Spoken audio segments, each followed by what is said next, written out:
Okay, so, well, let's just ask one question. Who did it? The Tromsø, Norway HARP facility in Norway is owned by a supranational consortium of countries, and it's called ISCAT, E-I-S-C-A-T. So it's owned by Britain, Norway, Sweden, Finland, Germany, Japan, and China. And that basically is the bankers.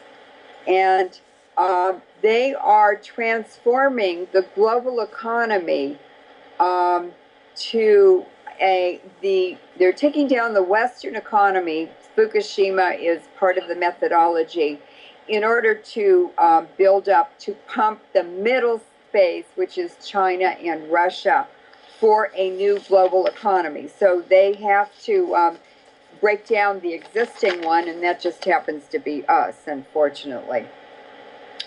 So now we're going to talk about, I just wanted to mention the hydrovolcanic nuclear explosions. These are underground. They were predicted, and they started in December 2013. They're releasing radiation too. But let's go to the black dust. This is high temperature MOX fuel particulates and nanoparticles, and why they're toxic and how they're toxic. And they're quite different. The particulates that are being formed by the Wigner effect are, that's caused by bombardment of particularly metals by neutrons or any of the energy from the nucleus, gamma rays, alpha particles, beta particles, X-rays. All of those come out of the nucleus of radioactive isotopes. And what they're doing is poking holes and making dislocations in the crystalline matrix, the atomic matrix of the metals and all other materials too, by the way, including humans. And it's this was first reported at Chernobyl, when the scientists went down after 10 or 15 years into the basement to look at the elephant feet, and they saw this coating of dust, and every time they went back, the dust was thicker. Well, that is from the disintegration of the surface atoms of, for instance, metal. And it just turns it to dust as it eats down through the metal, weakening the metal and brittling it. And this has a very serious implication now, because it means the entire infrastructure of the Fukushima power plant, of Japan, of airplanes, of the entire infrastructure of the planet now is being bombarded daily, nightly, 24 hours a day with Fukushima radiation. And it's breaking down the global infrastructure and the global population, all living things. Now, that's what you call the Wigner effect. Yeah, that's the Wigner effect. Okay, the effect of radiation on matter. Yes. Okay. And so it is creating particulates, dust, particles that are highly mobile. They're very, very radioactive, and they're full of for instance, the fuel rods. There are pieces of them flying all over everywhere. They flew everywhere, all over Japan. Well, they are disintegrating too, and that's releasing particulates that a lot of them have plutonium and uranium in them. That goes into people's lungs. And I can tell you that by 1963, at the end of nuclear bomb testing, atmospheric testing, compared to lung cancer rates in England from 1850 to 1860, before man-made radiation existed, lung cancer has increased by 1963 in Hawaii 17,000%. That's from nuclear technologies. And that's called a pathway cancer. So we're going to see huge increases in pancreatic cancer, lung cancer, mouth cancer, throat cancer, tongue cancer, stomach cancer, colon cancer, all of the areas in the body, the organs and everything, kidney cancer, that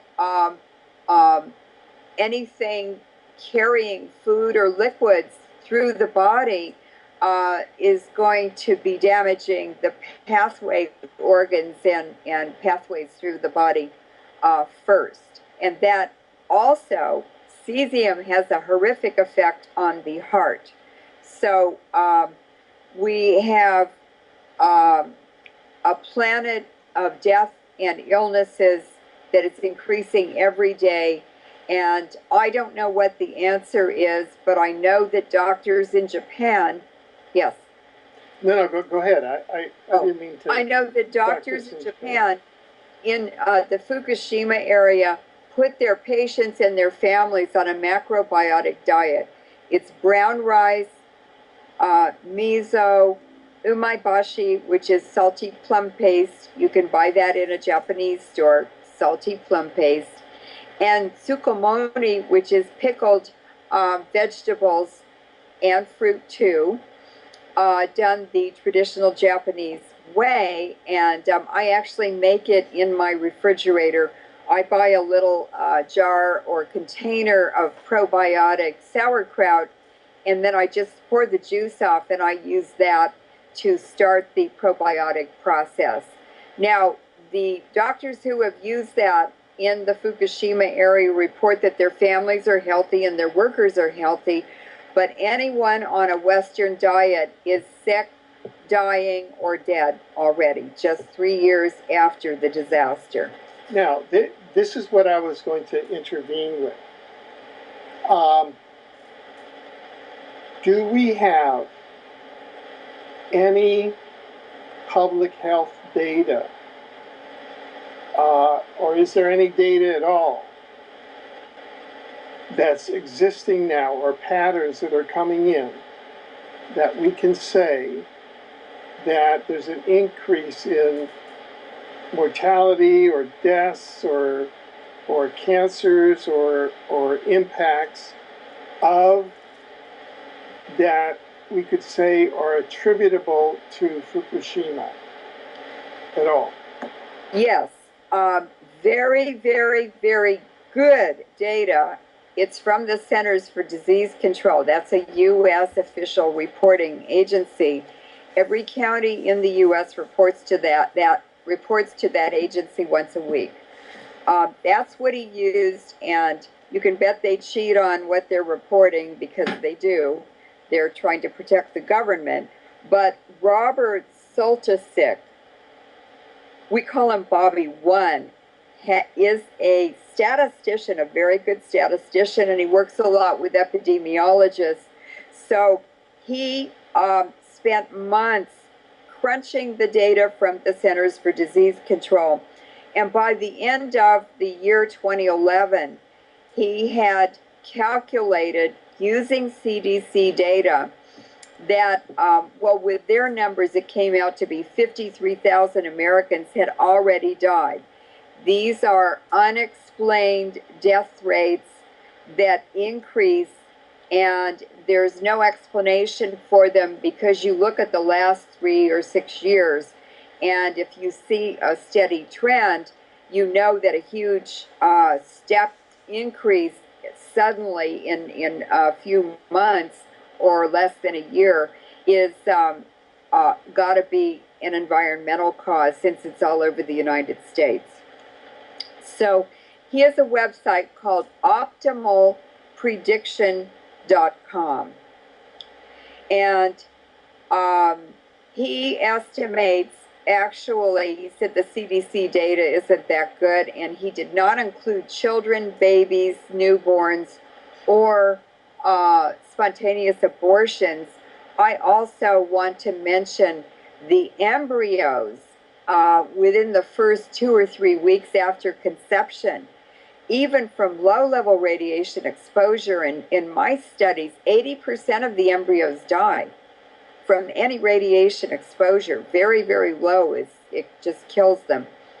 So I said, Bobby, I think at least 100,000 died if you include children and newborns and everything. He said, well, I would say it's 100,000 just because of the way the CDC reports their data and everything.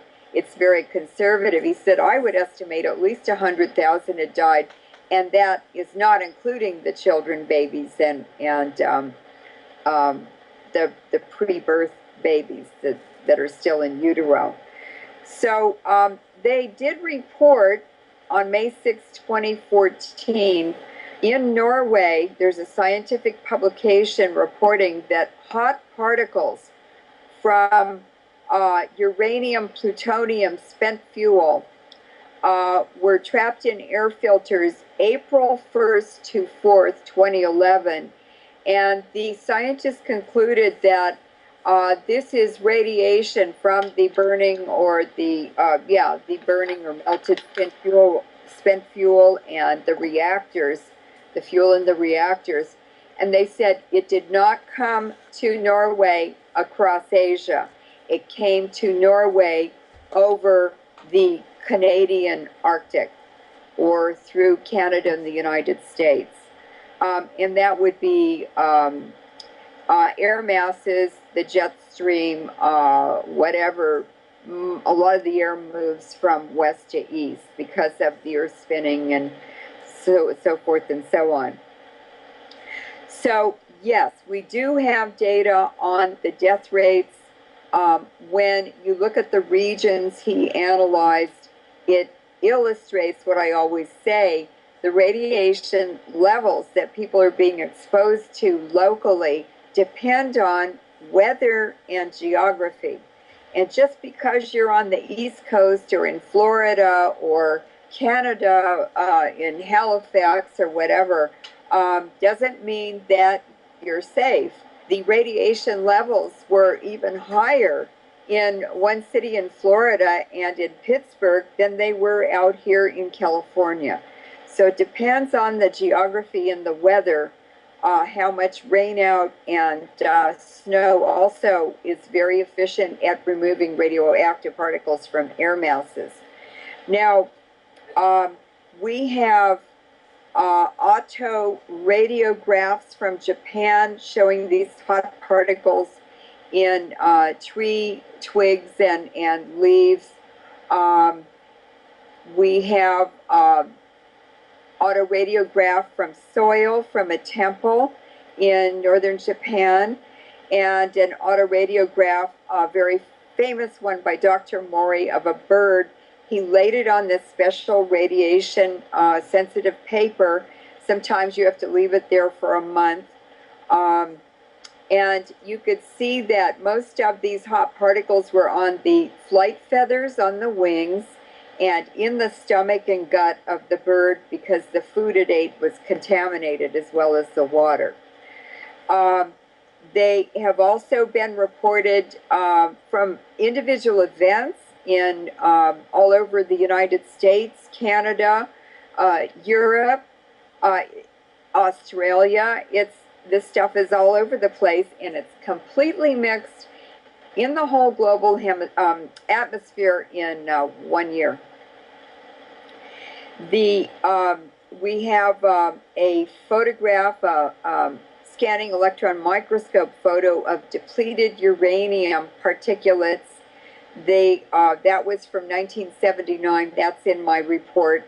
And people can see what they look like. They're little tiny round hollow spheres. And what happens is when the temperatures are 3,000 to 5,000 degrees centigrade or even 2,000, the metal, these radioactive metals, they vaporize and they form a gas. And then as the cold air around them moves in and chills them, they form hollow round spheres that float in air currents and stay suspended all over the world. And then you have a whole lot more of them are produced per kilogram of spent fuel because they're hollow inside. So it's a huge multiplier effect, and the chemistry happens on the surface of these particulates. Nanoparticles are much smaller, and you can't even see them under a special scanning electron microscope. They're so tiny. They're a tenth of a micron or smaller in diameter.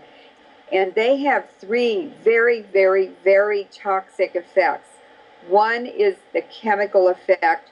Uranium, for instance, is a hormone and estrogen disruptor. It can sterilize, it can cause endometriosis, it's feminizing men and masculinizing women because it's disturbing the hormones and the hormonal balance. And then the radiation effect, that's the alpha particle or beta particle and gamma or X-rays that are released from the nucleus of the radioactive atom. And they each have a different pathway, a different energy, and a different effect.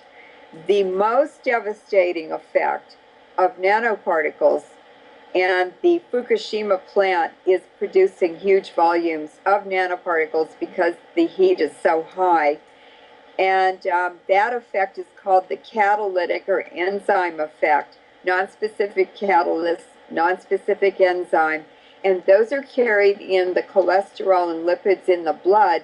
They go right into the cells, and in a cell, it's a syncopated dance, so that there are specific steps. Each one is turned on or off with a very specific enzyme or catalyst that the body makes and releases.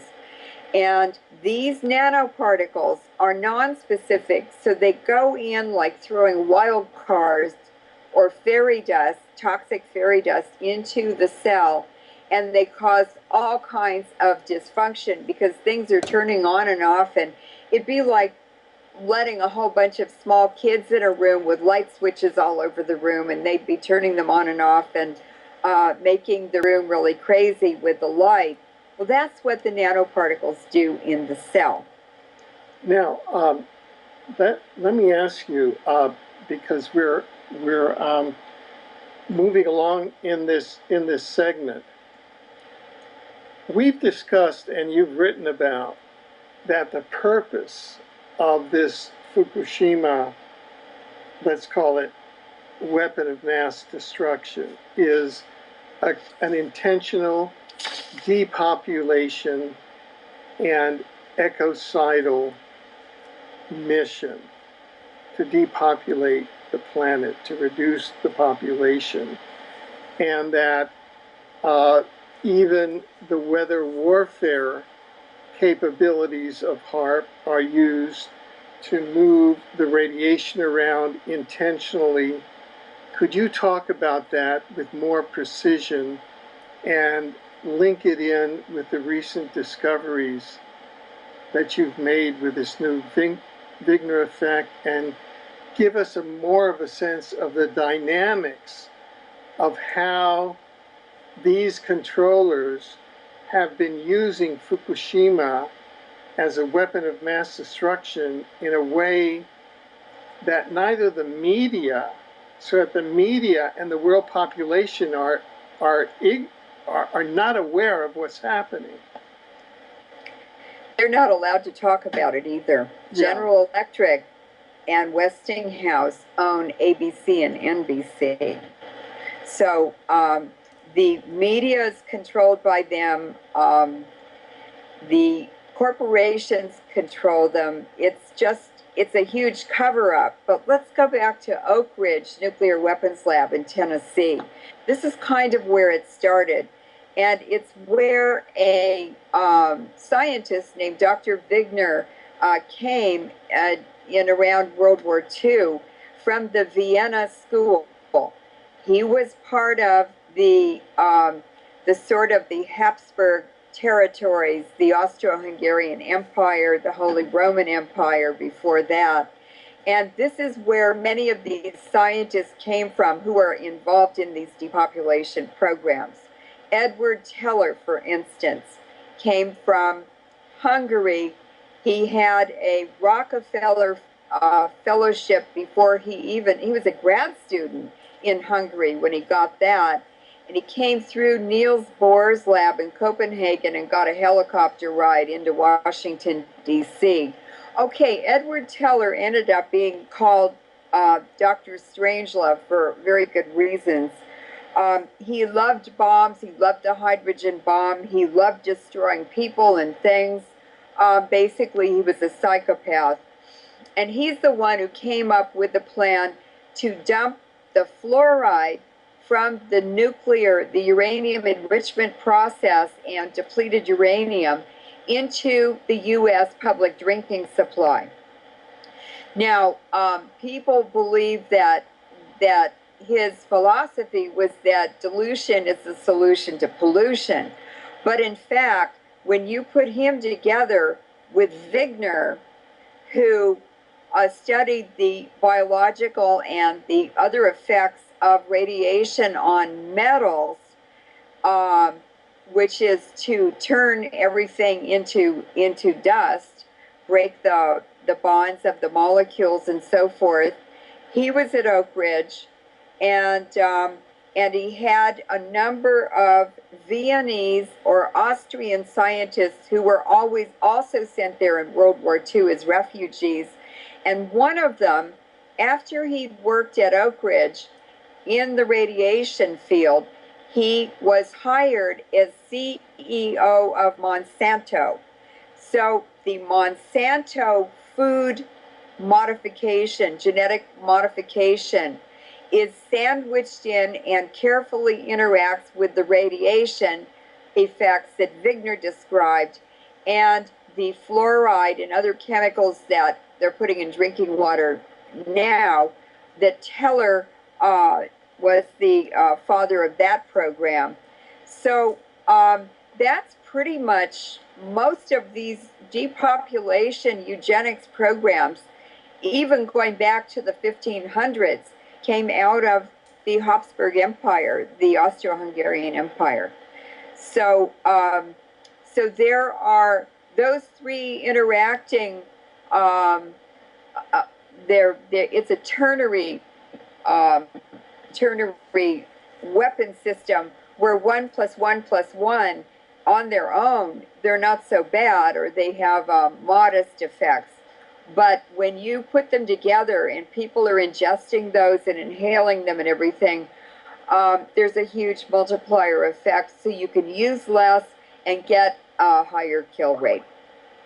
Now, Putin said a week ago, we will have no GMO food in Russia. He completely banned it. And China this week, the military generals came out and they have banned any GMO food in the military. And guess where that GMO food is coming from in China? It's coming out of the universities. So there it is, the universities again, just setting countries up, setting up populations for these death traps. So now there's a gamma cloud over Fukushima that's coming out of the hundreds and hundreds or thousands of water tanks they put up in emergency to hold the contaminated water coming out of the plant instead of dumping it in the ocean. But TEPCO's already said we're going to dump it all in the ocean. But they are releasing beta radiation and causing a gamma cloud over the whole Fukushima reactor plant, and that's just accelerating the disintegration of the whole infrastructure. There are buildings leaning over. There are cranes collapsing for no reason. Every single day, the workers are complaining that it just gets worse and worse and worse at Fukushima.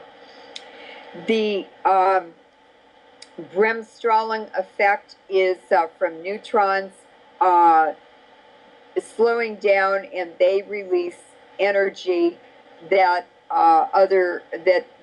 form other kinds of energy. They have effects on other atoms in its energy exchange or flow.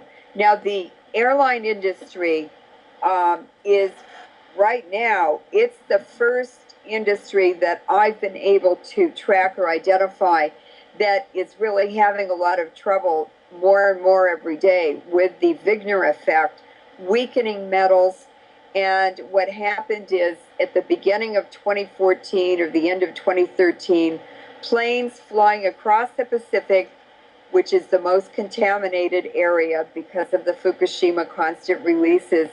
And these commercial planes, passenger planes, were, and they still are, it's every day now, are making emergency landings on Guam, Hawaii, Pacific Islands, where they need to repair their hydraulics, especially in the landing gear, because where the rubber hoses are attached to hardware in the landing gear, and these are under high pressure hydraulics, the metal's very thin that they crimp the hose on to the metal fixture with.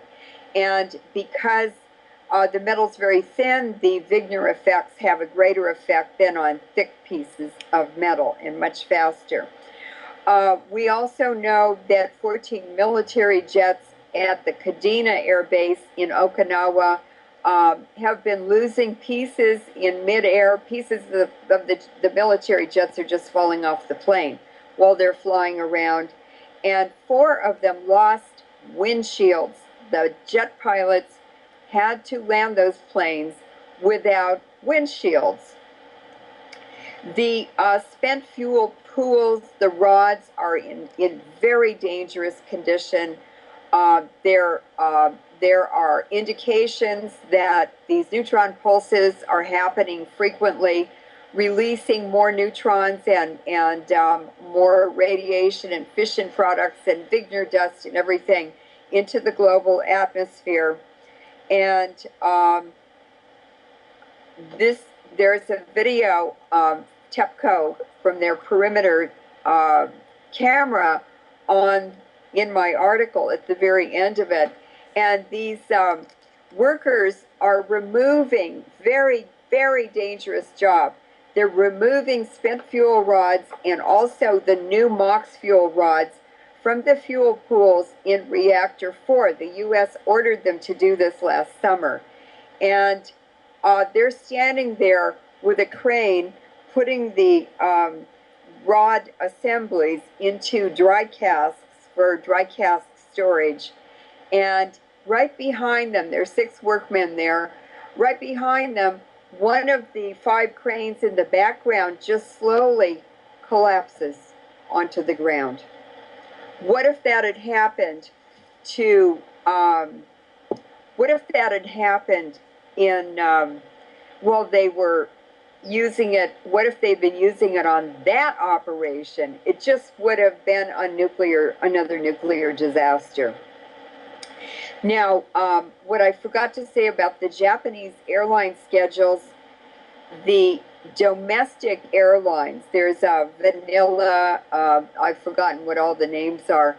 Peach Airlines. Yeah, Peach Airlines. They have 4 domestic airlines, and one of them had to cancel something like 1,700 flights until next fall at the earliest because they couldn't get pilots and because of the maintenance on the outside of the airplane didn't go as planned. So basically they've shut their airline down for 6 months. Now the pilots, they can't get pilots because the pilots are dead and dying. This is all over the northern hemisphere. I talked to a German pilot. He said some of the pilots are sick, but he said some of them are dead in their 40s, but he said we're all sick, everyone. So I read him a list of diagnoses in 631,000 the 2003 Iraq War veterans just 3 years after they came back. And I stopped reading and I said, do you have any of these symptoms? He didn't say anything. And I said, do any of these sound familiar to you? He said, I have all of them. And he wasn't even 40.